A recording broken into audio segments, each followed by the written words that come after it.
जय हिंद साथियों, नमस्कार। तो आज यह प्रैक्टिस सेट तीसरा है। अड्डा 24/7 पब्लिकेशन का बुक है। लेखक हैं दीपा दीदी। बहुत बहुत इंपॉर्टेंट बुक है। BPSC TRE 4 net estate CTET सभी परीक्षाओं के लिए जो संगीत से संबंधित है। बहुत बहुत लाभकारी बुक है। आइए शुरू करते हैं। इसका पहला प्रश्न है।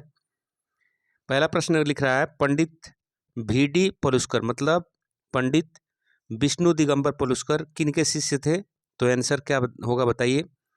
बालकृष्ण बुआ जी के शिष्य थे पंडित विष्णु दिगंबर पलुस्कर। आइए अगला प्रश्न देखते हैं। अभिनव राग मंजरी के लेखक कौन हैं?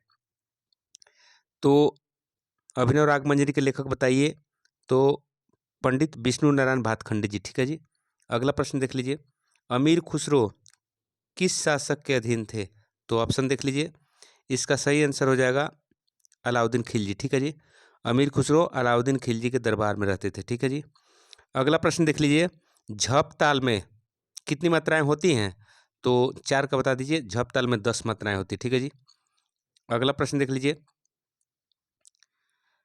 5 नंबर सवाल पूछ रहा है। 5 नंबर सवाल पूछ रहा है, जिस मूर्छना में अंतर्गंधार का प्रयोग होता है उसे क्या कहते हैं? तो बताइए 5 का सही उत्तर क्या हो जाएगा? अंतर संहिता। ठीक है जी। अंतर संहिता कहेंगे अंतर्गंधार प्रयुक्त होने वाले मूर्छना को। ठीक है जी। अगला प्रश्न देख लीजिए। अगला प्रश्न है 6 नंबर। एक राग की ऑडो संपूर्ण जाति के आरोह में कितना होगा? तो 6 स्वर होगा। ठीक है जी। 6 स्वर और अवरोह में 7 स्वर। संपूर्ण का मतलब होता है 7 और ऑडो का मतलब हो जाए 5। ठीक है जी। तो 5 और 7 आपको आंसर बी में मिलेगा। ठीक है जी। ऑप्शन बी में आंसर है। अवरोह में 7 स्वर और आरोह में 5 स्वर रहेंगे। ठीक है। अगला प्रश्न देख लीजिए। सर्वथा भिन्न चुनिए, इसमें से कौन भिन्न है मतलब अलग कौन है बताइए। तो 7 का आंसर क्या हो जाएगा जी? 7 का आंसर हो जाएगा सी। ठीक है जी। कुआड़ बियाड़ ये लयकारी के प्रकार हैं, लेकिन दुआड़ कोई लयकारी नहीं है, तो ये अलग हो गए। ठीक है जी। अगला प्रश्न देख लीजिए। लयकारी आप जानते हैं आड़ कुआड़ बियाड़ होता है। ठीक है जी। अगला प्रश्न देख लीजिए। 8 नंबर सवाल कह रहा है, उत्तर भारत में भक्ति आंदोलन ज़्यादातर भजन और संकीर्तन गायन द्वारा शुरू हुआ। किनके शासनकाल में यह आंदोलन शुरू हुआ? तो शासनकाल किनका था बताइए। तो 8 का सही उत्तर हो जाएगा मुगल काल में। ठीक है जी। अगला प्रश्न देख लीजिए। कौन से थाट में सभी स्वर कोमल होते हैं? सभी स्वर कोमल होते हैं, बता दीजिए कौन होगा। तो आपको जो है 9 का उत्तर हो जाएगा। भैरवी में सभी स्वर कोमल होते हैं, मतलब ऋषभ, गंधार, धैवत और निषाद। ठीक है जी।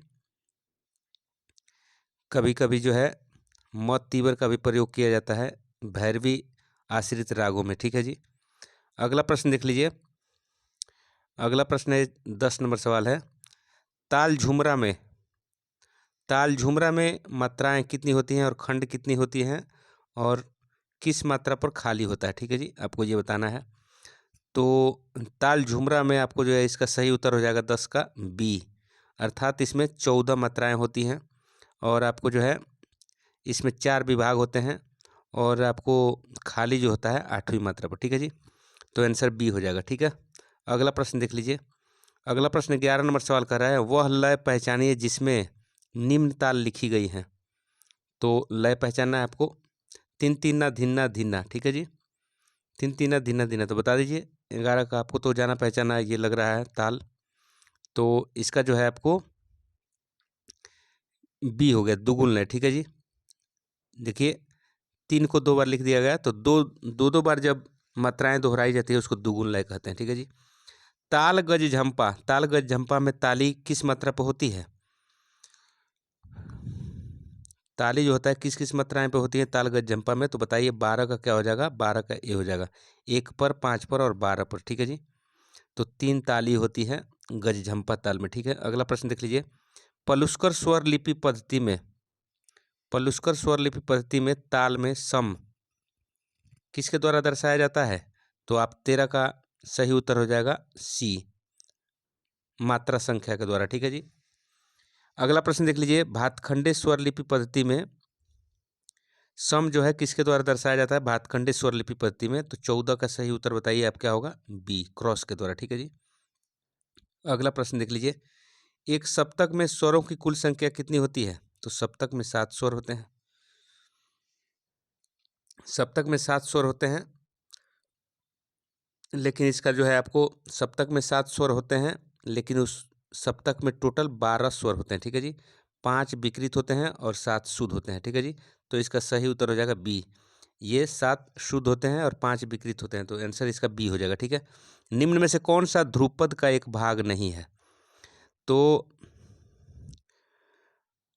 अस्थाई, अंतरा, संचारी, ये सब भाग होता है, लेकिन भोग उसका जो है 16 का आंसर बता दीजिए। बी, आभोग होता है, भोग नहीं होता है। तो यहाँ पे आभोग लोग लिखा होता तो सही होता, भोग नहीं होता है। ठीक है जी। अगला प्रश्न देख लीजिए। 17 नंबर सवाल कह रहा है, वह तान जिसमें तान के साथ गीत के शब्द गाए जाते हैं क्या कहलाते हैं? तो आप बताइए 17 का क्या होगा? तो 17 का हो जाएगा बी, बोल तान कहते हैं उसको। अगला प्रश्न देख लीजिए। शुद्ध सप्तक का 7वां स्वर क्या है? शुद्ध सप्तक का 7वां स्वर क्या है? तो बताइए आप 18वां का शुद्ध निषाद। ठीक है जी। अगला प्रश्न देख लीजिए। गरे गप धनिशा, यह किस राग को प्रदर्शित कर रहा है? तो आपको बताना है 19 नंबर का, ये हो जाएगा आपको बिलावल। बिलावल राग को संकेत कर रहा है, बिलावल राग की आपको प्रस्तुति कर रहा है। ठीक है। अगला प्रश्न देख लीजिए। अगला प्रश्न है, कोमल ग धनी 30 ऋषभ चढ़त गनी न सुहाई और धगवादी संवादी ते कौन सा राग कहाई? आप बताइए 20 का क्या हो जाएगा? तो 20 का आपको जो है सी, असावरी राग कहाई। मतलब कोमल गम गम धनी 30 ऋषभ चढ़त गनी सुहाई और धगवादी संवादी ते असावरी राग कहाई। ठीक है जी। ये राग चंद्रिका सार का श्लोक है। ठीक है जी। अगला प्रश्न देख लीजिए। अगला प्रश्न है 21 नंबर सवाल है, राग यमन के वादी और संवादी स्वर क्या क्या हैं? तो आपका 21 का ये हो जाएगा, वादी क्या हो जाएगा? गंधार और संवादी निषाद। तो मन का गाना इसका ट्रिक बना सकते हैं, मन से यमन हो जाएगा, ग से वादी और नि से निषाद। ठीक है जी। 22 नंबर सवाल देख लीजिए। राग मालकौंस में कौन सा स्वर वर्जित किया जाता है, छोड़ा जाता है? तो 22 नंबर का सही उत्तर बता दीजिए। सी हो जाएगा, रे और पंचम। ऋषभ और पंचम को मालकौंस में छोड़ा जाता है। ठीक है जी। 23 नंबर सवाल देखिए। नी सारे ग म ग म ग रे ग रेसा, यह राग कौन सा है? किस राग की स्वर संगति है?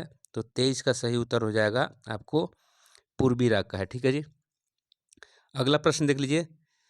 तीखे रिध कोमल गमनी आरोहित रिध हीन सम संवादी वादी ते किसका चिन्ह है? राग चंद्रिका सार का यह श्लोक किस राग को पहचान रहा है, किस राग के बारे में बता रहा है?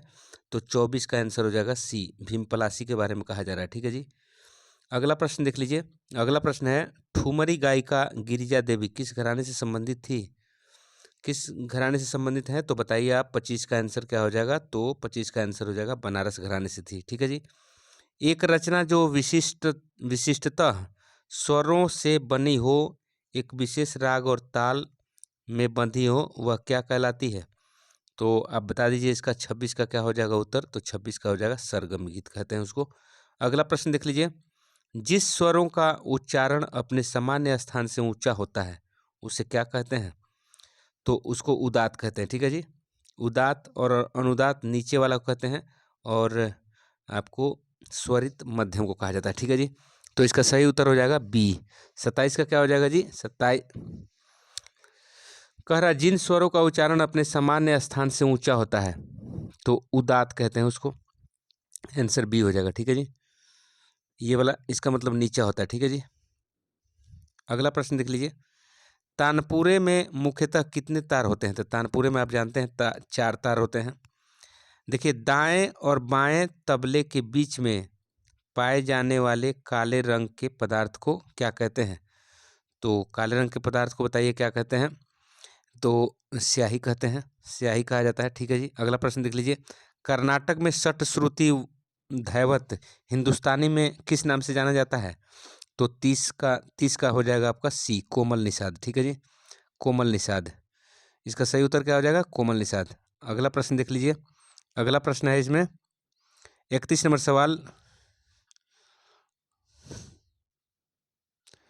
किस सन में तानसेन अकबर के महल में आए थे? अकबर के महल में तानसेन किस सन में आए थे? तो 31 का बता दीजिए। 1556 में। ठीक है जी। पंडित विष्णु दिगंबर पलुस्कर का जन्म कहाँ हुआ था? तो कुरुंदवाड़ में। ठीक है जी, कुरुंदवाड़ में। आंसर क्या हो जाएगा 32 का? आपको 32 का सी हो जाएगा। अगला प्रश्न देख लीजिए। पंडित BN भातखंडे, विष्णु नारायण भातखंडे जी का जन्म कहाँ हुआ था? तो आप बता दीजिए। 33 का बताइए आप। 33 का आंसर हो जाएगा बालकेश्वर में। ठीक है जी।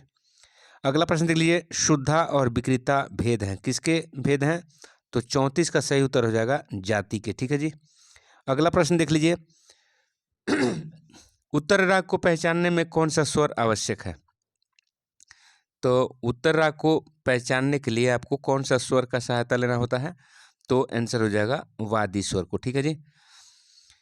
किसी ताल की पहली मात्रा क्या कहलाता है?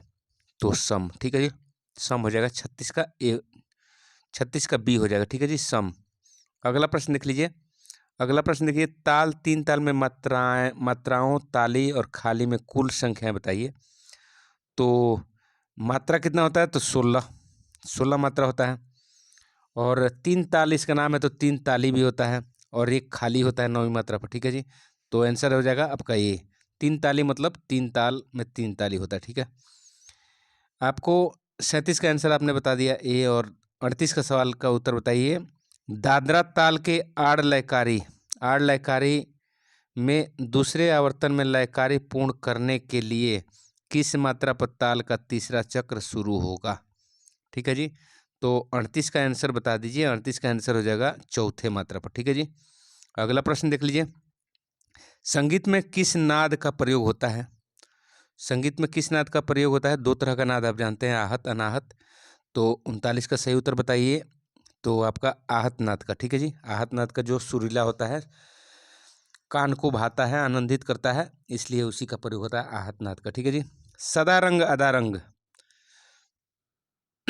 सदा रंग अदा रंग किनके दरबार में थे? तो मोहम्मद शाह रंगीले। ठीक है जी। अगला प्रश्न देख लीजिए। सदा रंग अदा रंग अपने कविताओं में मोहम्मद शाह रंगीले का नाम रख दिया करते थे, वो बहुत खुश होते थे। ठीक है जी। 41 नंबर, ध्वनि करते हुए एक ताल में धुन गिनने की प्रक्रिया। 41 नंबर का बता दीजिए। 41 नंबर का हो जाएगा ध्वनि करते हुए एक ताल में धुन गिनने की प्रक्रिया क्या कहलाती है? तो 41 का हो जाएगा सशब्द क्रिया। ठीक है जी, बोलकर सशब्द क्रिया इसको कहा जाता है। अगला प्रश्न देख लीजिए। उदाहरण के लिए 16 सेकंड में यदि हम 16 शब्द गाते हैं तो ताल में लय क्या होगा? तो ताल में क्या लय होगा? आप 42 का उत्तर बताइए। आपका विलंबित लय होगा। ठीक है जी। 1 सेकंड में एक मात्रा गाना विलंबित होता है। ठीक है जी। निम्न दी गई ताल पहचानिए। इस ताल को आपको पहचानना है।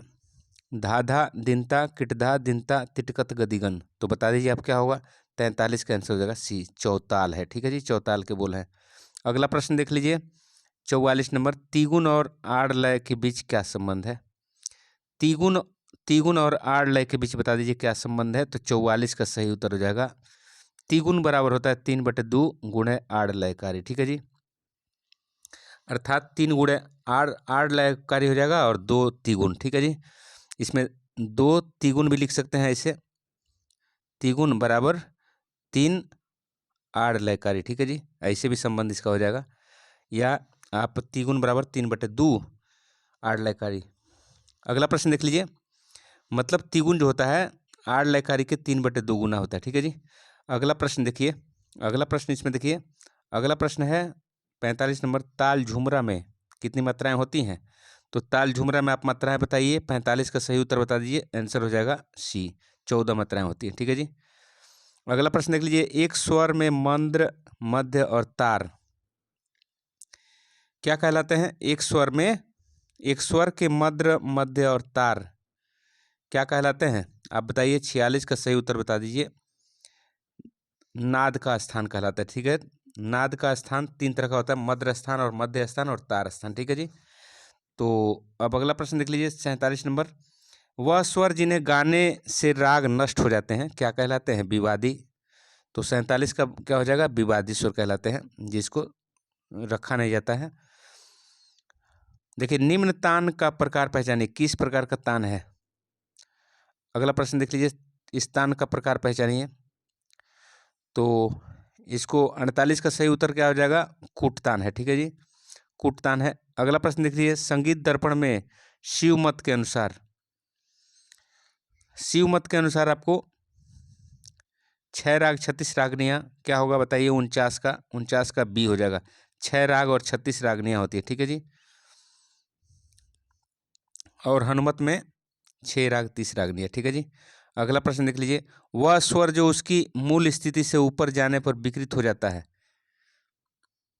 तो बताइए आप,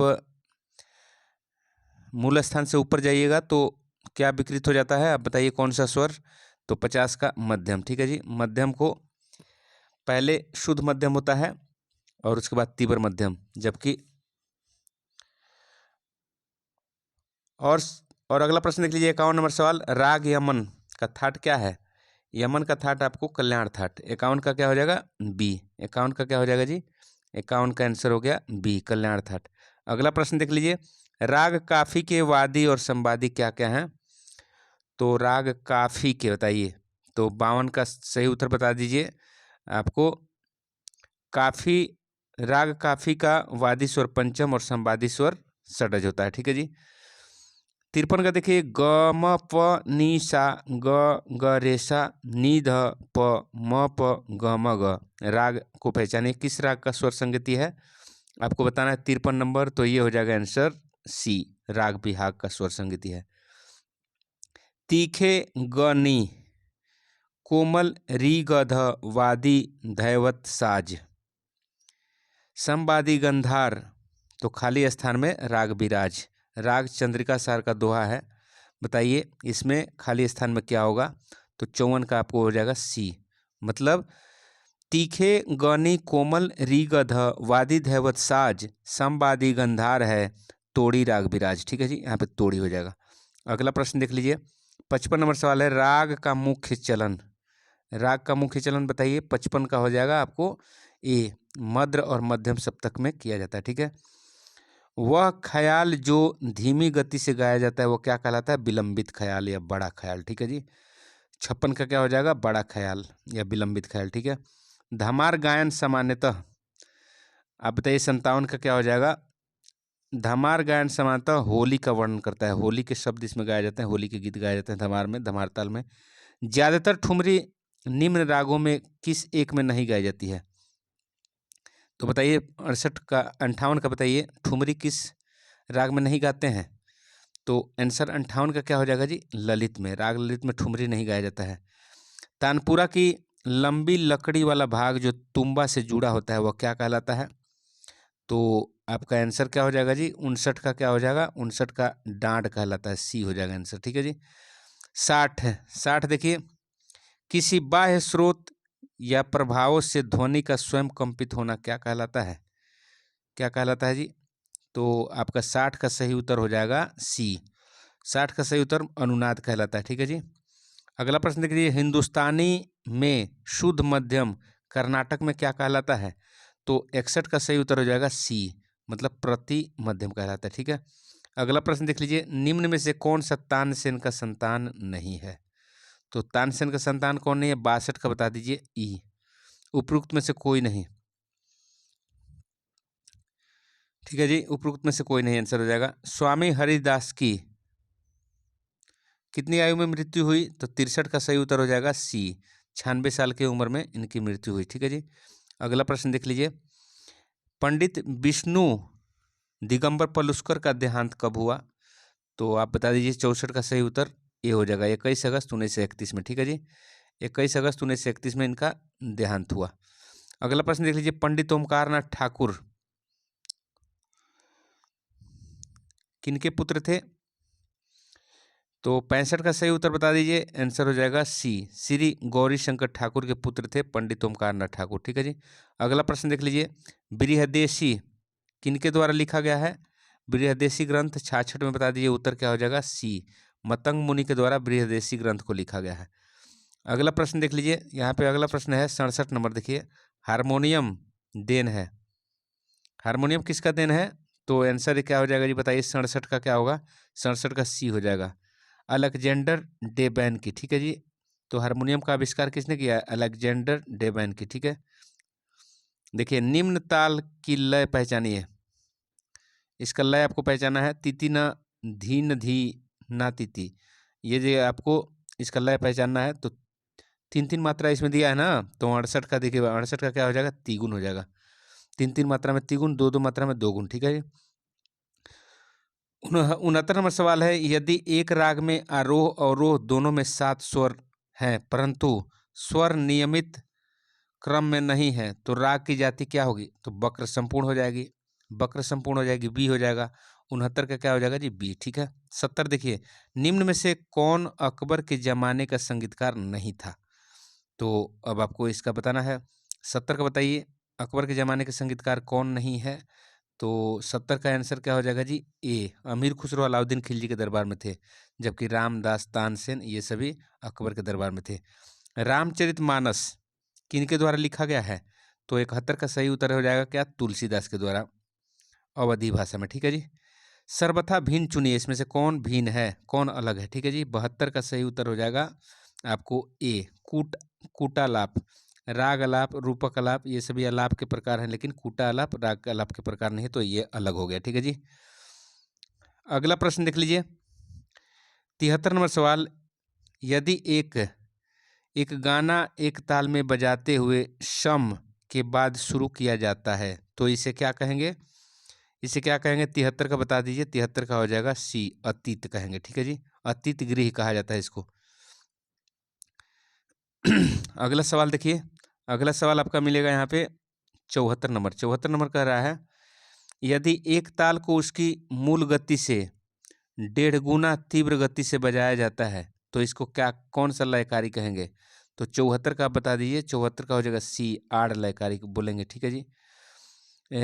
1.1/2 लिखा है, मतलब इसका 3/2 हो जाएगा। 3 मात्रा को 2 में बोलना आड़ लयकारी कहलाता है। ठीक है जी। आड़ लय की गति क्या होती है? तो आड़ लय की गति क्या होती है? 3/2, 2 में 3, ये देखिए, मतलब 3 मात्रा को 2 में बोलना 3/2 आड़ लयकारी कहलाता है। तो 75 का हो जाएगा बी। ठीक है। 76 का आंसर देखिए, 76 में कह रहा है, निम्न बंदिश किस लयकारी में लिखी गई है? तो देखिए, जय जय जय गिरी ई। अब बताइए, ये जो 76 नंबर है आंसर इसका हो जाएगा बी, तिगुन, मतलब 1 में 3 मात्रा बोला गया है तो तिगुन लयकारी में इसको लिखा गया। ठीक है जी। आपको 77 का सही उत्तर बताइए।